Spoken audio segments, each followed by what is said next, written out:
ഈ അഖിൽമാർക്ക് എന്തിൻ്റെ പ്രശ്നമാണ്? ഇങ്ങേരുടെ വാക്യത്ത് വല്ല പഞ്ഞിയോ തുണിയോ എന്തെങ്കിലും തിരികെ കയറ്റി ആർക്കൊണ്ടെങ്കിലും പറ്റുമെങ്കിൽ ഒന്നും ചെയ്യും. കുറച്ച് നേരമെങ്കിലും ഇത് മിണ്ടായിരിക്കട്ടെ.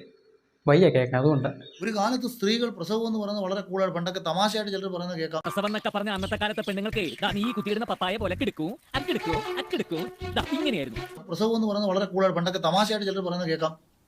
ആ സ്ത്രീ അവള് പ്രസവിച്ചിട്ട് പോയിരുന്ന് ആ 2 കിലോ അരി ഇടിച്ചു അവിടെ വെച്ചിട്ടുണ്ട്. ആകിലൊന്നും ഇടയ്ക്കിടയ്ക്ക് ഓരോന്നിങ്ങനെ പറഞ്ഞ് എയറിലോട്ട് കയറില്ലെങ്കിൽ ഒരു സമാധാനമില്ല കേട്ടോ. പക്ഷെ കേൾക്കുന്ന നമ്മളുടെ അവസ്ഥയും കൂടെ ഒന്ന് മനസ്സിലാക്കണ്ടേണോ?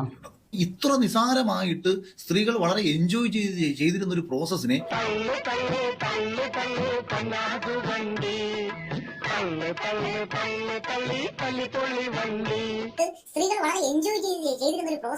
എന്തൊക്കെയാ വന്നിരുന്നു പറയുന്നേ?